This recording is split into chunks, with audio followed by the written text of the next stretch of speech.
enregistrement de webinar et je vais vous partager mon écran et les slides qui sont prévus.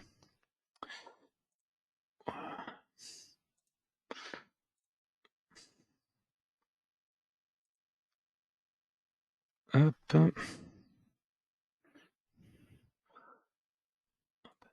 Comme ça. Est-ce que vous voyez bien notre écran ?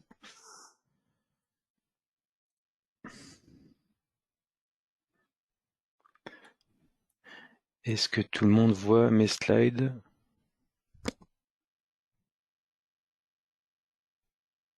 Peut-être. Formidable. Merci Stéphanie. Donc merci beaucoup à toutes et tous d'être venus à ce webinaire qui j'espère vous sera utile dans, dans votre approche de Drupal. Aujourd'hui je vais vous parler de la fin de Drupal 7 parce que même si elle a été repoussée, vous allez le voir un peu plus tard, il est temps d'y songer. Et l'idée, c'est de faire un panorama ensemble pour que ceux et celles d'entre vous qui sont intéressés par la chose puissent... alors attendez, on me dit que les slides ne sont pas en plein écran. Je vais essayer de refaire un partage un peu mieux. Je vais vous demander 2 secondes. Hop.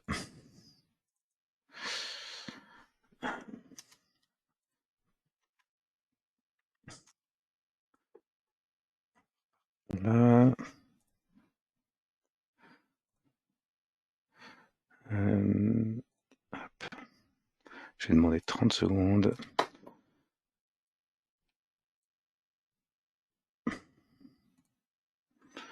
Partager. Voilà.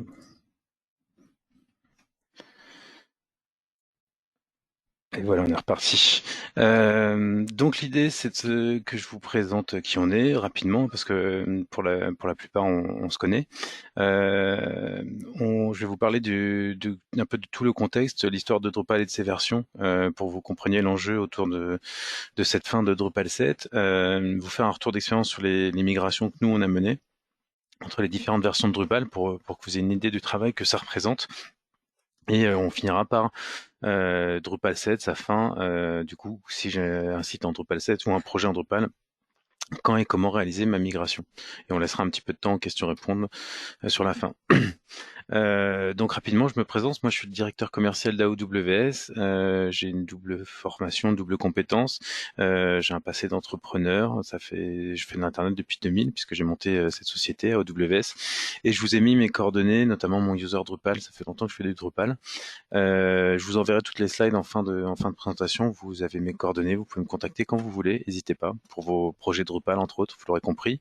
À AWS, on fait partie d'un groupe qui s'appelle Access Group, où on est organisé en 3 pôles d'activité rapidement. Donc service, lequel pôle que je représente, infrastructure, tout ce qui est hébergement, cloud, et édition de logiciels. On s'occupe de pas mal de logiciels, plutôt métier, santé au travail, éducation, formation, industrie, dématérialisation. Donc on est 300, on fait 25 millions d'euros de chiffre d'affaires et notre siège est basé en Rhône-Alpes à Valence. Je vous enverrai tout ça. Nous, à AWS, on est le centre d'expertise open source de ce groupe-là. Et ce qu'on fait, c'est principalement du développement Drupal au forfait, qui représente la majeure partie de notre chiffre d'affaires. À côté de ça, on accompagne nos clients sur le long terme, donc on fait de la TMA, on fait évoluer, on maintient vos Drupal, ce qui est un atout pour ce genre de projet de migration, et un peu d'expertise technique. On fait de l'hébergement si on a une grosse compétence DevOps. Et donc on est 23, on est à Paris, à Lyon, et on fait 2,2 millions de chiffre d'affaires, et on a fait beaucoup de projets Drupal, et surtout on est très impliqué dans cette communauté. Pour nous, c'est important de faire ce qu'on appelle le give back more, c'est-à-dire rendre plus à la communauté que ce qu'elle nous a apporté. Et donc les gens chez nous font de la R&D, contribuent à Drupal, développent des modules, font des conférences. C'est assez important pour nous. On a pour référence, on travaille beaucoup avec le secteur institutionnel, avec le secteur culturel. Même certains d'entre vous sont là. Je pense au Muséum d'histoire naturelle. J'ai vu que vous faisiez partie des, des participants à ce webinaire, donc je vous en remercie. Et pour vous détailler un peu quelques références, par exemple avec Paris Musée, on s'occupait du portail des collections, de l'open data, de l'open content sur plus de 300 000 œuvres. On s'occupe du site du Conseil constitutionnel, donc un gros Drupal 8, avec beaucoup d'informations et des moteurs de recherche experts. Campus France, on s'occupe d'une usine à sites qui gère plus de 100 sites dans plus de 25 langues à l'heure actuelle. Donc là aussi en Drupal 8. On a refait le site de l'Institut français, très belle institution culturelle et très beau site avec des très jolis formats médias, du multisite aussi. L'AGFIP, c'est pour vous dire on prend en compte depuis longtemps dans tous nos sites institutionnels et pas que ces problématiques d'accessibilité numérique. Donc l'AGFIP, c'est un site qui est 100% accessible selon les normes RG2A et qui, au niveau design, ne dépareille pas. Donc, on est très fiers de cette référence sur laquelle on a beaucoup travaillé l'accessibilité numérique. On s'occupe aussi beaucoup de sites d'éditeurs, l'édition scolaire et parascolaire, qui ont des problématiques e-commerce, mais aussi social commerce et médias. Donc là, c'est un exemple. Les éditions Bordasme, on en a beaucoup dans l'édition parascolaire. Et je vais vous parler de ce qui vous intéresse. Venons-en au fait. Je vais vous parler déjà du contexte et de l'histoire de Drupal. Donc à droite, le graphe est pas vraiment bon, mais c'est le seul qu'on trouve sur Internet qui redit un peu comment ça a évolué Drupal avec des versions en parallèle. Pour rappel, Drupal, c'est tout jeune, hein, ça n'a que 19 ans. Ça a été créé en 2001 comme AWS par Dries Buytaert, qui est un Belge, qui est maintenant une star du monde Drupal. À l'heure actuelle, on a plus d'1 million de sites sous Drupal. Ça fait tourner plus de 3% des sites dans le monde. Donc c'est quand même pas mal, un site sur 40 tourne sur Drupal. Par contre, ce qui est important de noter, c'est que plus on monte dans les sites les plus importants au niveau mondial, plus on a de Drupal. C'est-à-dire que si on prend les 10 000 premiers sites mondiaux, il y a 10% qui sont powered by Drupal. C'est quand même assez significatif de pourquoi utiliser CMS. C'est-à-dire que on l'utilise plutôt pour des gros sites, des sites experts, interfacés, avec des vraies problématiques. Pour les plus petits sites, la concurrence est plus rude et il y a d'autres CMS. À l'heure actuelle, alors les chiffres ils datent un peu il y a quelques mois, mais on peut dire qu'il y a 80% de Drupal 7 sur le parc Drupal et 20% en Drupal 8, ce qui veut dire que on va avoir un gros travail de migration sur tout ce parc-là, vous allez le voir. C'est pour ça qu'on organise ces webinaires assez tôt. Il y a 100 000 contributeurs actifs, plus de 11 000 modules contribués, encore maintenus. Et donc, vous le savez ou vous le savez pas, mais derrière, c'est du PHP avec beaucoup de Symfony, des composants Symfony, base de données SQL, de préférence MySQL, MariaDB. Pour vous parler des versions majeures, puisque les versions majeures, c'est les versions 5, 6, 7, 8, 9, 10 de Drupal. La tradition, c'est que la communauté Drupal, historiquement, a dit, nous, on ne va faire aucune compatibilité ascendante, mais on vous garantit des bases solides. Par contre, oubliez la compatibilité, on vous la garantit pas. Donc ça veut dire que dès la 1.0, la communauté a dit bah non, si toute migration de version majeure, on garantit rien du tout. Pourquoi ça? La première raison, c'était la dette technique, c'est-à-dire si on fait des erreurs, on est un peu là en 1.0, c'était vraiment un brouillon de Drupal. On n'a pas envie de les trimballer pendant des années.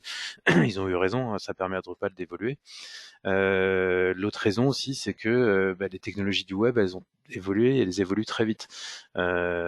Donc l'idée, c'est de pas s'interdire de pivoter. C'est-à-dire que il y a encore 10 ans, vous avez jamais entendu parler de web app, enfin d'applications très peu, de réseaux sociaux, de framework JS. Enfin, tout ça est en train de se développer à une vitesse exponentielle. Donc l'idée, c'était de pas s'interdire de pouvoir les embarquer dans Drupal.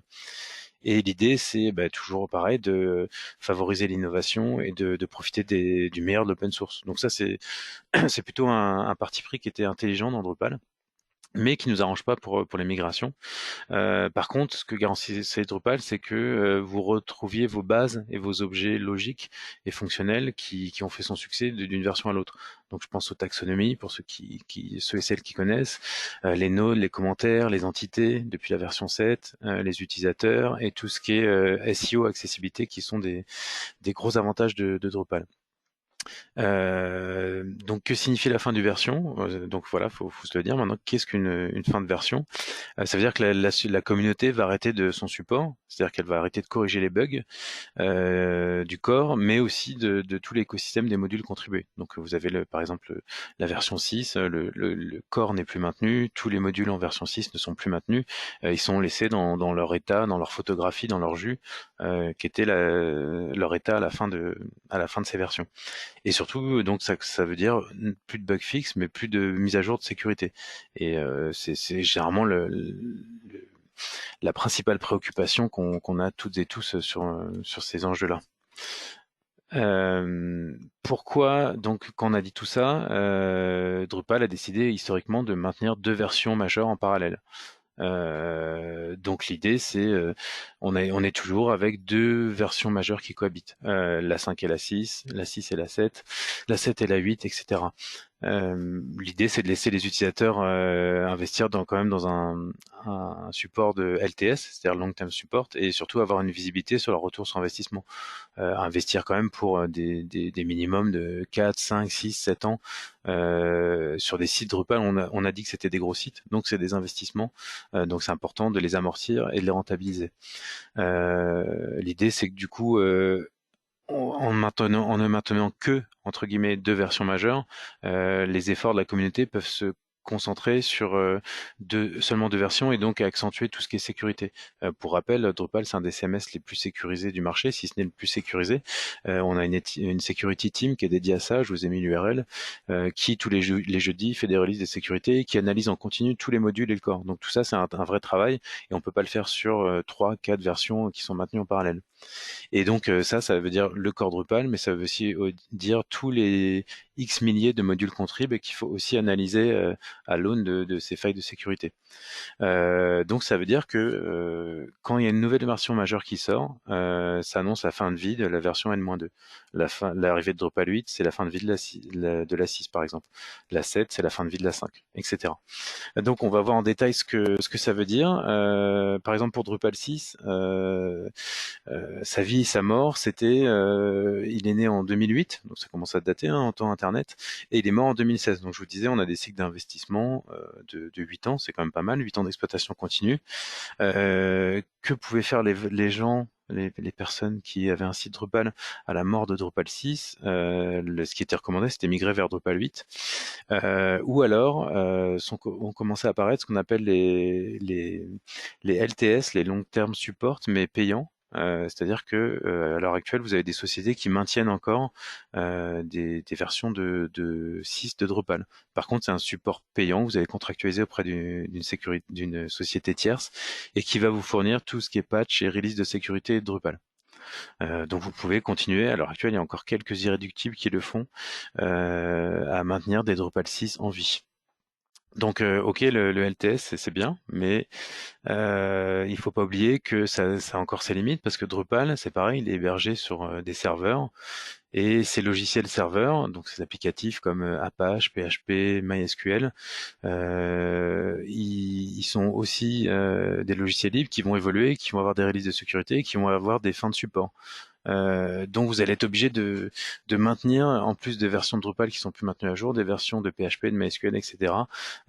Qui sont plus à jour, et donc vous allez accroître votre dette technique. Vous allez augmenter vos risques de failles de sécurité aussi.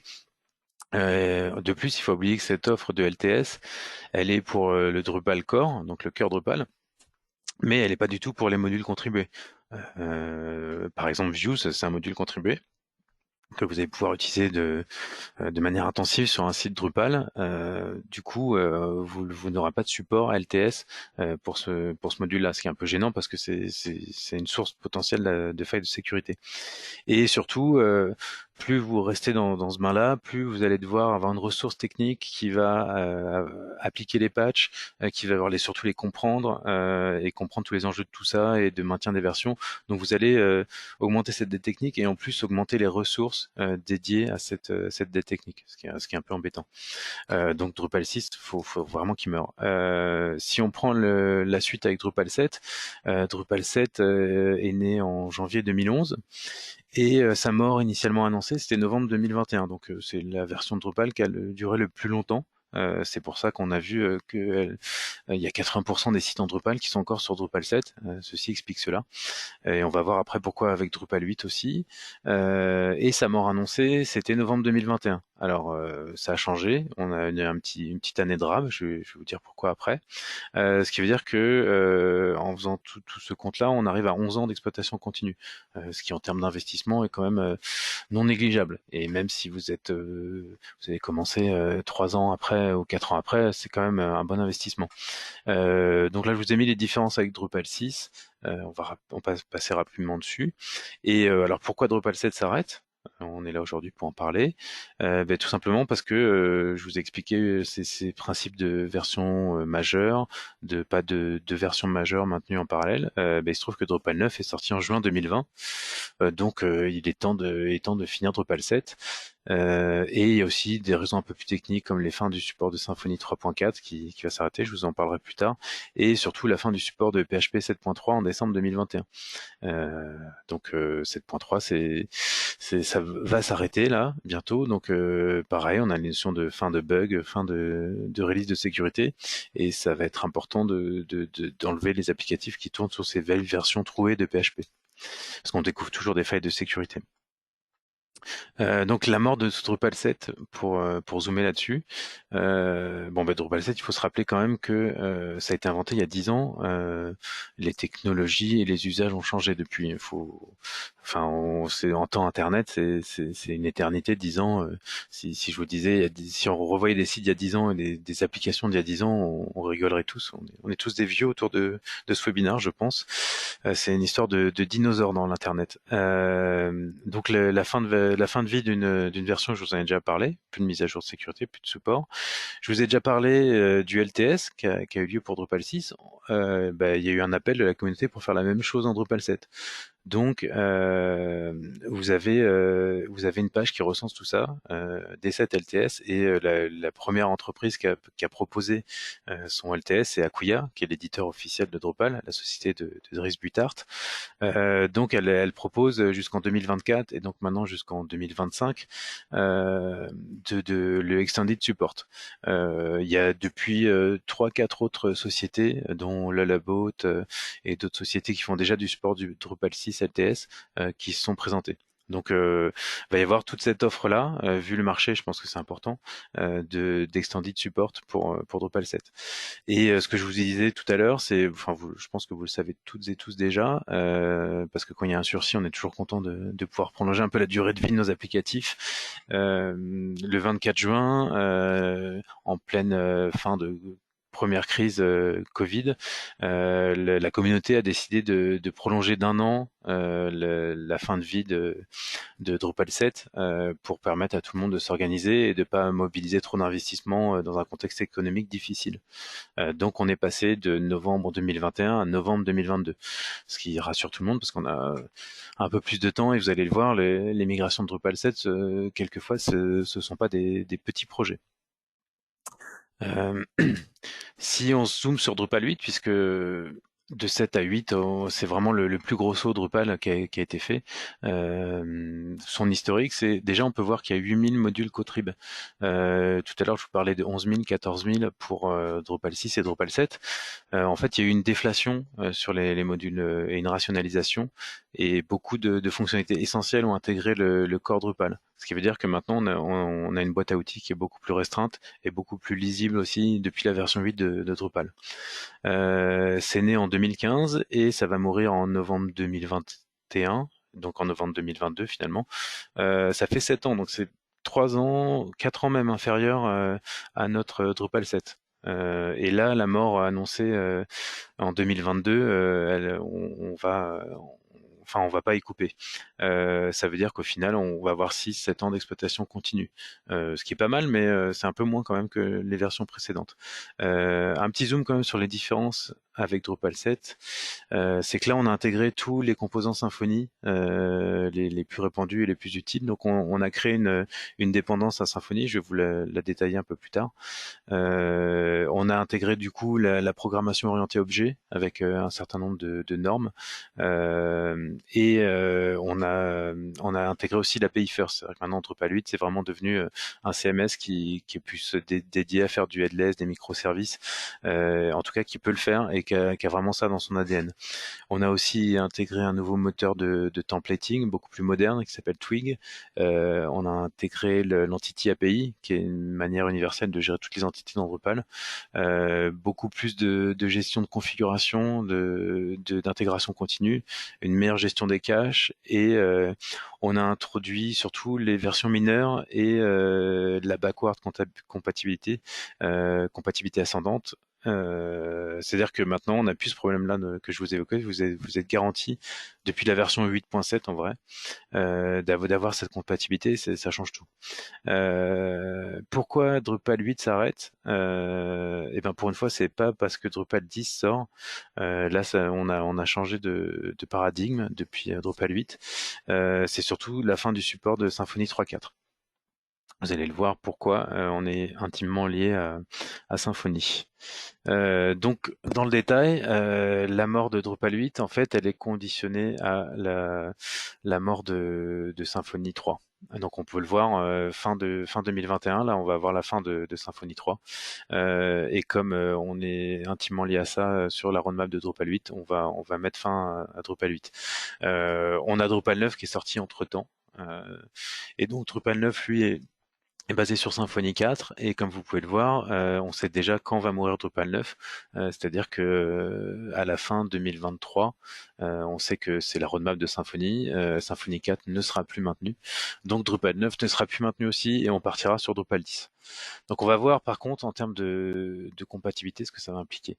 Et ce qu'il faut retenir, donc, c'est que Drupal et Symfony maintenant sont vraiment liés dans leur rythme de release de versions mineures et majeures. C'est-à-dire que les versions mineures et les versions majeures sont calées sur Symfony.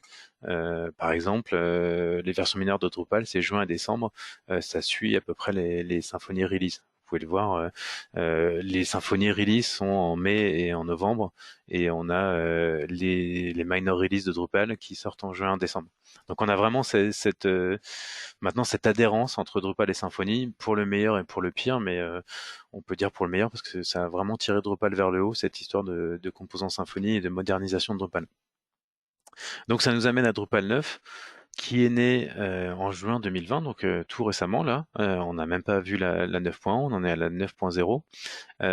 Et donc quelles sont les différences avec Drupal 8, vous allez me demander.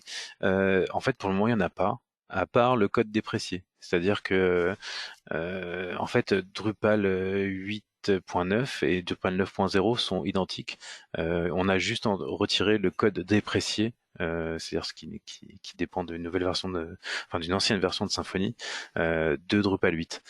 Donc maintenant, il y a plein d'initiatives qui sont en place et qui vont faire évoluer maintenant Drupal 9 par rapport à Drupal 8, mais dans cette release de Drupal 9, on est vraiment sur un isopérimètre.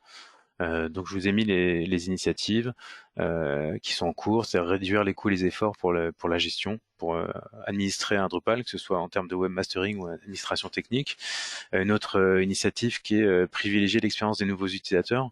Et quand on parle de nouveaux utilisateurs, c'est à la fois les développeurs, donc mieux les embarquer sur comprendre Drupal, comprendre ses concepts, parce que c'est un CMS assez dur à aborder techniquement. Donc il y a des gros efforts qui sont faits là-dedans, et aussi pareil pour l'expérience des nouveaux utilisateurs, les nouveaux administrateurs de sites, les site builders, ceux qui font du clic-clic pour paramétrer un site, et les webmasters aussi. Donc c'est vraiment l'expérience globale.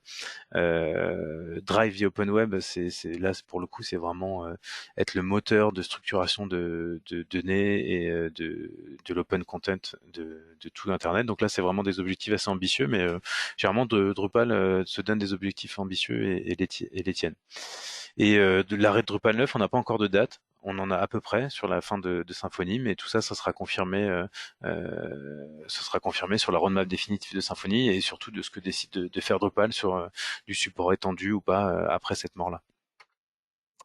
Donc voilà, ce qu'il faut retenir, je vous en ai déjà parlé, c'est que vous voyez là, juin 2020, 8.9 et 9.0, c'est la sortie en même temps, sauf qu'on est sur du code déprécié en moins dans Drupal 9, mais ça change rien du tout. Et donc Drupal 10, qu'est-ce qui va se passer? Donc a priori, en 2023, on aura la fin de Symfony 4, donc la fin de Drupal 9. Mais prédire à cette échéance-là, dans un monde technologique, on sait que en trois ans, en termes de technologie web, c'est beaucoup. Pour prédire au-delà de cette échéance-là, il faudra avoir une boule de cristal, je pense. Mais pour le moment, en tout cas, Drupal 10 est prévu au deuxième trimestre 2022. Et voilà, ça pose une question plus globale. Est-ce que Symfony va pouvoir aussi continuer à maintenir ce rythme de 3, 4, 5 de crasher des versions comme ça? C'est pas sûr que la communauté y résiste aussi. Est-ce que c'est pas trop ambitieux pour Symfony? Est-ce que l'annonce de la version 5 a pas été annoncée trop tôt? Donc là, c'est des vrais débats au sein de la communauté technique Symfony, mais en tout cas, il y aura des conséquences sur les sorties et les dates de sortie de fin de vie de Drupal 9 et Drupal 10. Pour vous donner nos retours d'expérience sur les migrations, on en a fait beaucoup à AWS depuis pas mal de temps, donc je vous passe les vieilles migrations historiques, mais si on s'intéresse aux migrations de Drupal 6 à Drupal 7, que si vous avez un Drupal 7, vous avez peut-être déjà connu. Nous, on l'a fait plusieurs fois sur des gros sites. Il y a eu beaucoup de modules dépréciés, c'est-à-dire que vous avez le core Drupal, mais il y a tout l'écosystème de modules qu'on utilise pour faire nos sites. Ils ont été remplacés, il y a eu des évolutions majeures, donc ça a impliqué de repenser pas mal de choses. Il y a eu un gros passage de CCK, qui était un module qui gérait les champs, à Field API. Donc il a fallu restructurer les contenus. Il y a eu beaucoup de nouveaux usages du web qui sont apparus entre ces deux versions, notamment par exemple, ne serait-ce que le responsive web design, qui a dû repenser tous les thèmes graphiques. Donc généralement, même si on n'était pas sur des gros changements technologiques en termes de code PHP, il y a quand même eu, enfin, généralement une migration de Drupal 6 à Drupal 7, c'était toujours une refonte complète avec migration de contenu et des utilisateurs. Les avantages qu'on avait, c'est toujours pareil, c'est on a cette similitude des objets, un node reste un node, un user reste un user, une taxonomie reste une taxonomie. Donc ça permettait de faire des migrations assez simples. Mais c'était aussi, ça a toujours été l'occasion, en tout cas pour les migrations qu'on a connues à 90%, de faire des vraies refontes complètes, puisque par exemple le responsive étant apparu, il fallait remettre au goût du jour toute la navigation et tout le thème du site. Donc autant en profiter pour faire une vraie refonte. Les migrations de Drupal 7 à Drupal 8, pareil, on en a fait beaucoup.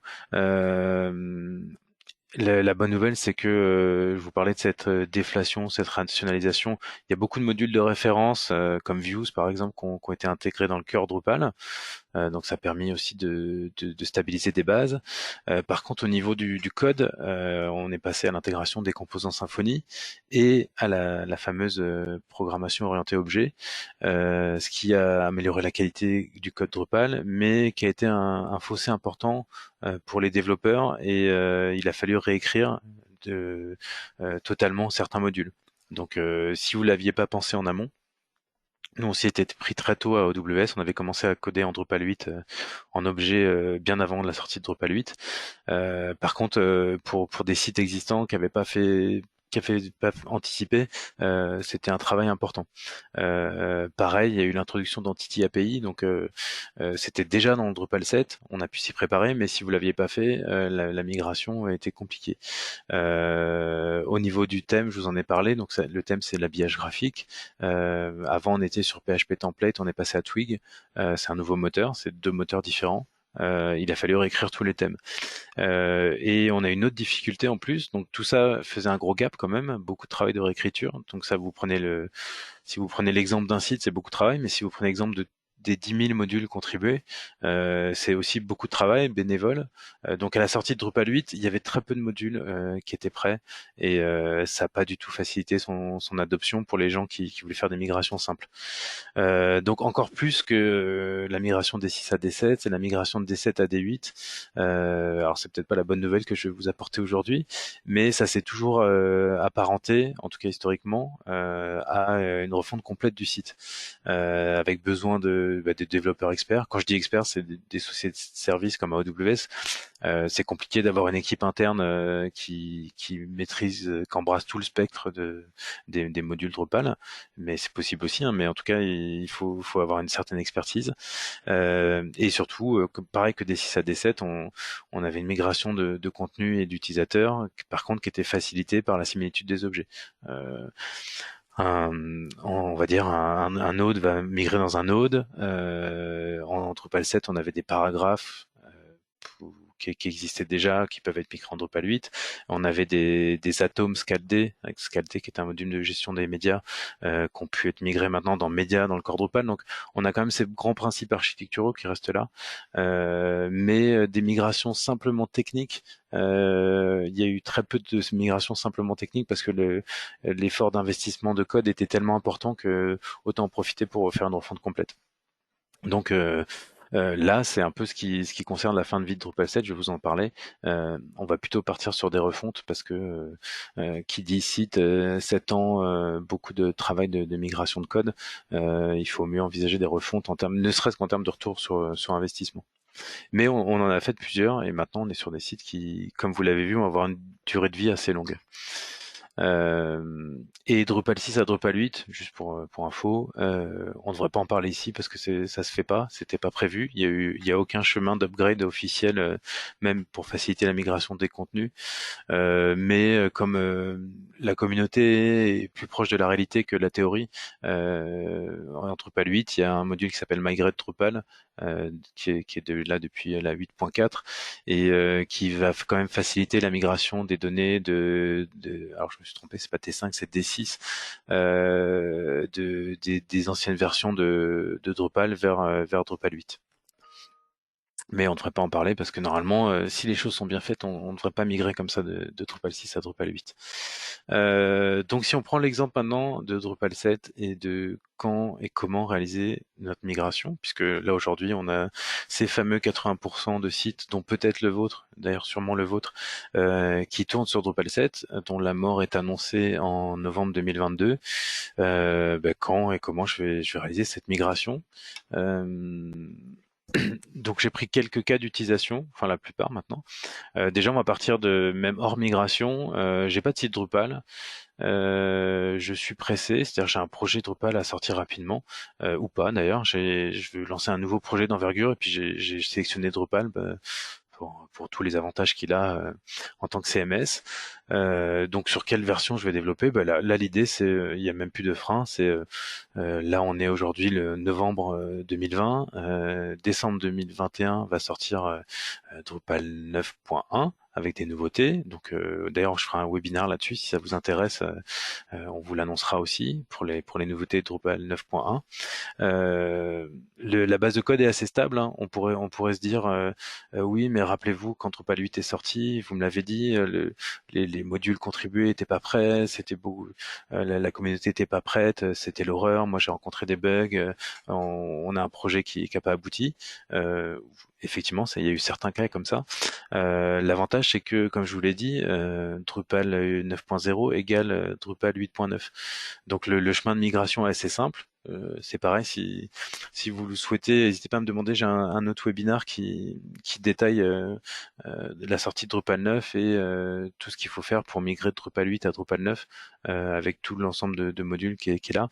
En fait, pour vous résumer, ça se fait de manière automatisée. Vous lancez des scripts et vous avez 2 lignes de code à changer dans vos modules pour qu'ils passent de Drupal 8 à Drupal 9. Donc c'est assez simple.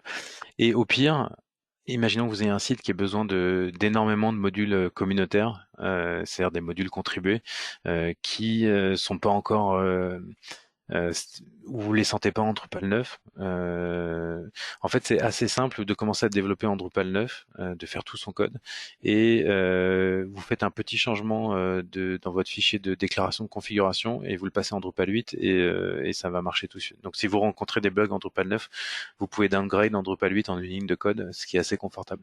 Donc, ça veut dire que vous allez investir de toute façon sur ce socle-là 8.9 qui est assez similaire et qui est stable puisque Drupal 8, ça fait quand même pas mal d'années maintenant que c'est sorti et qu'on a un retour d'expérience et beaucoup de projets qui tournent. Donc là, maintenant, on va rentrer dans le vif du sujet. Certains diront enfin à 10h04. Le cas d'utilisation, j'ai un site en Drupal 7, notre lot à tous et toutes. Je suis pas pressé et où je n'ai pas envie de migrer parce que ce site-là, il correspondait aussi, comme on disait, à une époque, à un usage du web. Je veux le garder, mais franchement, je vois pas vraiment son avenir et je préfère investir dans d'autres domaines. Donc si je suis pas pressé, et ben on va tranquillement faire vivre ce site jusqu'en novembre 2022 maintenant. Par contre, il va falloir faire attention aux mises à jour des versions de PHP 7. Et ça, bon, si vous avez des administrateurs ou des infogéreurs qui font ça, mais il va falloir faire attention quand vous allez faire ces mises à jour de PHP 7 aux mises à jour du corps Drupal et surtout des modules contribués. C'est-à-dire que les modules contribués, si vous faites une migration de votre PHP de 7.2 vers 7.3 par exemple, les modules contribués, si vous les faites pas évoluer de version, ils risquent de ne plus être compatibles et vous allez avoir des warnings ou pire des erreurs PHP. Donc il faut vraiment faire attention à ça dans la maintenance d'un site Drupal, c'est le support des versions PHP. Après, vous pouvez carrément continuer sur cette lancée et se dire ce site-là, faut qu'il vive sa meilleure vie, comme disent les jeunes, et on va le laisser finir. Il est quand même important. Donc, je vais souffrir une offre payante d'Extended Support. Donc, je vous ai mis le lien là. Vous allez voir, il y en a 4-5. Les tarifs sont pas encore sortis hein, et c'est surtout des boîtes américaines. Donc, je soupçonne des tarifs un peu importants qui vont faire réfléchir aussi sur la nécessité de migrer. Mais en tout cas, vraiment, si vous avez que ça, il y aura une offre assez conséquente, donc on pourra faire ça. Et puis vous pouvez vous dire quand même, j'ai pas mal amorti mon investissement sur une longue durée, hein, c'est peut-être même une décennie, donc c'est quand même bien en termes d'investissement informatique. Et la dernière option que je mets là, imaginons que vous ayez un site hyper bien référencé de recettes de cuisine sous Drupal. Vous êtes numéro un, mais vous produisez plus de contenu. Mais par contre, c'est une porte d'entrée en termes de référencement vers plein de sites. Vous voulez pas le cracher, vous voulez pas faire de refonte, vous voulez le laisser dans son jus qui marche très bien, même si on sait très bien que en 6 mois tout peut changer avec Google. Mais l'idée, c'est que vous pouvez aussi l'archiver, le rendre statique et puis le laisser en ligne et il pourra continuer à vivre sa vie pendant des années. C'est aussi une solution pour conserver votre empreinte SEO et votre héritage numérique, c'est de dire je le rends statique, il n'y a plus besoin de toutes les fonctionnalités, on le met plus à jour, mais par contre on le laisse en ligne. Sinon, si vous avez un autre cas d'utilisation, donc si c'est j'ai un site en Drupal 7 et j'ai envie de migrer vers une version supérieure, je suis pressé ou pas, après ça vous regarde, mais en tout cas c'est la même démarche. L'idée, ça va être de passer de Drupal 7 à Drupal 9. On l'a vu, hein, maintenant c'est vraiment sur Drupal 9 qu'il faut investir. Mais on l'a vu aussi, c'est l'équivalent d'une refonte, hein, que ce soit en termes d'usage, de fonctionnalité, mais aussi en termes de technologie. On a vraiment un gap technologique. Donc il va falloir commencer maintenant à lancer le projet en tant que tel. Et ça passe par la vraie gestion d'un projet, c'est-à-dire faire un état des lieux, ensuite faire une expression de besoin, commencer à consulter vos utilisateurs internes, votre DSI, voir quels sont les projets d'urbanisation de votre système d'information, de transformation digitale. Donc tout ça, c'est important, c'est de prendre tous les enjeux, puisque maintenant votre site internet, c'est vraiment c'est une pierre principale de votre écosystème digital. Qui est communicant avec beaucoup de choses. Donc il va falloir faire un cahier des charges aussi, quelque chose d'assez détaillé. Donc selon votre organisation interne, ça va être à vous de le faire, ou alors vous faire accompagner par une assistance à maîtrise d'ouvrage pour produire tout ça, pour pouvoir commencer à derrière consulter et puis lancer ce projet. Si on fait un petit zoom technique sur ce qu'il faut faire pour bien préparer ce projet, il va falloir faire un recensement de tous vos types de contenus, donc ça, de vos taxonomies, de vos entités, de vos médias et de vos utilisateurs. Donc ça, c'est vraiment la partie architecture de l'information.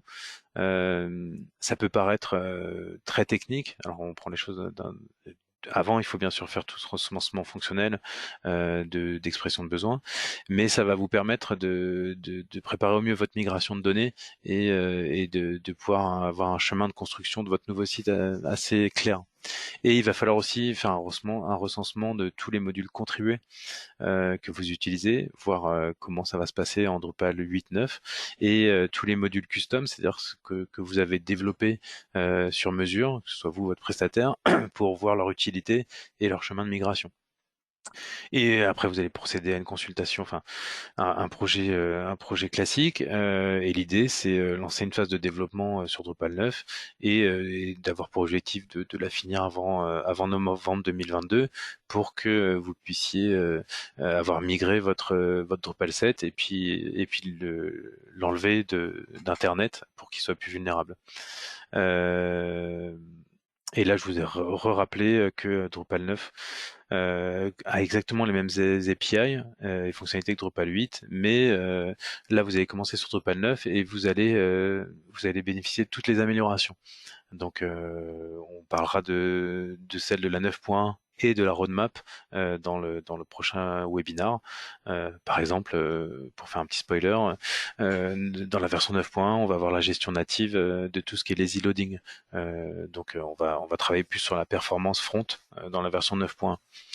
Mais l'idée, c'est qu'effectivement, là, vous allez investir dans un socle qui va s'améliorer au fur et à mesure des années. Vous allez pouvoir bénéficier des dernières technologies et des dernières fonctionnalités web qui vont apparaître sur les prochaines années.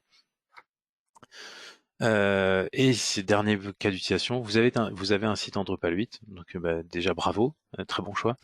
Là, vous avez aucune urgence à migrer en Drupal 9, mais alors absolument aucune. On a vu la fin de vie, c'est théorique, c'est novembre 2021, mais de Drupal 8, mais ça va un peu continuer. Et puis la migration est simple. Par contre, ce à quoi il faut faire attention, c'est que il faut mettre votre Drupal core et donc les modules contribués qui en dépendent à jour en version supérieure à 8.8 pour pouvoir préparer cette compatibilité ascendante. Parce que si vous êtes sur des versions inférieures, vous allez quand même avoir des API qui vont se déprécier au fur et à mesure. Et si vous tardez à le faire, le saut, le gap technologique risque d'être trop important au moment où vous allez vouloir faire l'appui sur le bouton pour faire un switch de 8 vers 9. Et du coup, c'est toujours pareil, bien surveiller ces histoires de versions de PHP, de MySQL, parce que passer vers Drupal 9, les nouvelles versions de Symfony, peut-être que votre infrastructure d'hébergement, votre distribution Debian, des choses comme ça, ne sera pas compatible avec ces mises à jour des composants serveurs. Donc il va falloir faire attention à ça. Et sinon, j'ai envie de dire, si vous êtes venu à ce webinaire alors vous avez un site en Drupal 8, c'est que vraiment vous êtes passionné, ça me fait plaisir, mais enfin voilà, on a moins d'enjeux. Drupal 8, c'est vraiment un cas d'utilisation qui est sécurisé. L'important, c'est de bien le maintenir.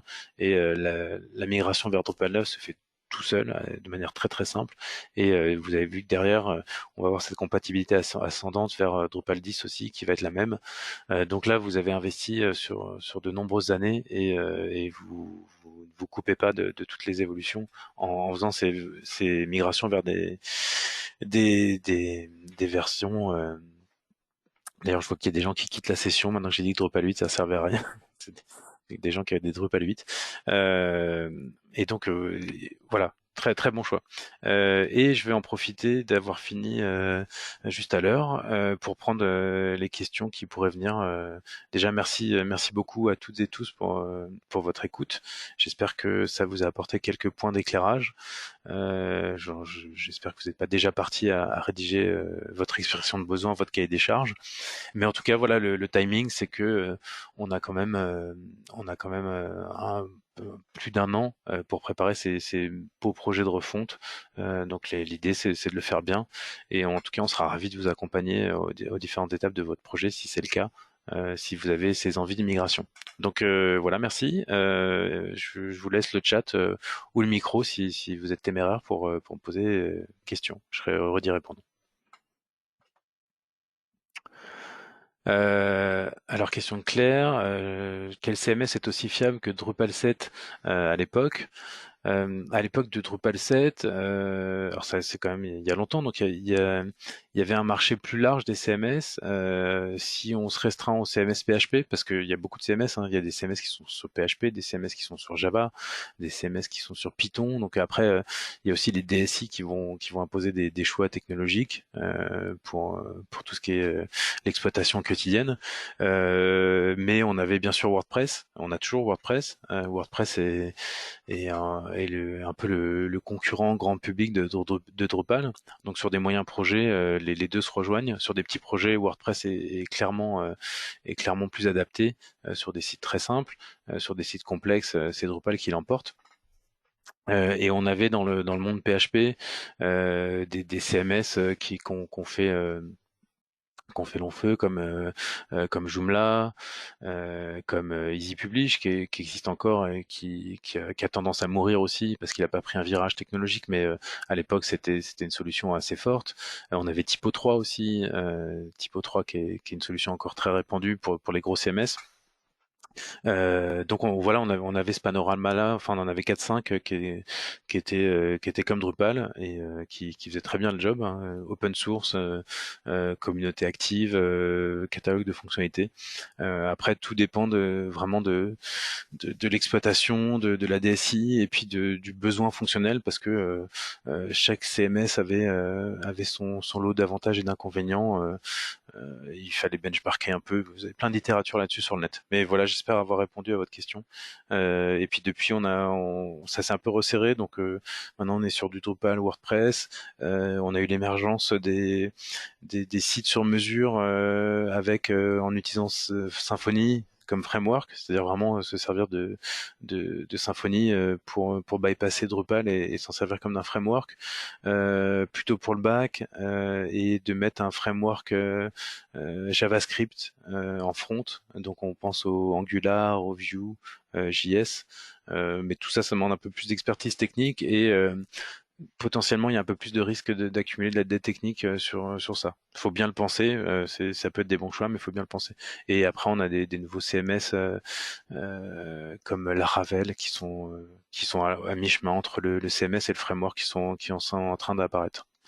Donc voilà, aujourd'hui le panorama est tout aussi vaste, mais Drupal a un peu à traverser toutes ces époques et reste toujours une solution assez robuste.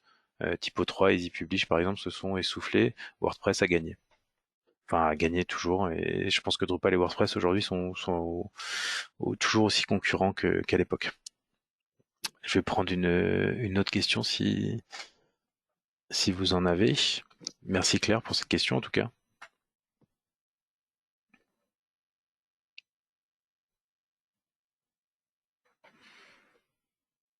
Bon, j'espère avoir répondu à toutes vos interrogations et vous avoir amené un éclairage un peu différent et expert sur ces problématiques. En tout cas, n'hésitez pas. On va vous faire parvenir à la fois le replay du webinar et les slides correspondantes au webinar pour que vous puissiez les relire à tête reposée s'il y a des informations que vous avez loupées. Et n'hésitez pas à vous inscrire au prochain webinar aussi sur les nouveautés de Drupal 9.1. Maintenant que vous allez pu goûter à Drupal 9 et commencer à l'envisager, venez voir toutes ces nouveautés et je reste bien sûr à votre disposition si vous avez la moindre question là-dessus. En tout cas, merci beaucoup pour ce webinar et passez une bonne journée et faites-nous de jolis Drupal. À très bientôt, merci.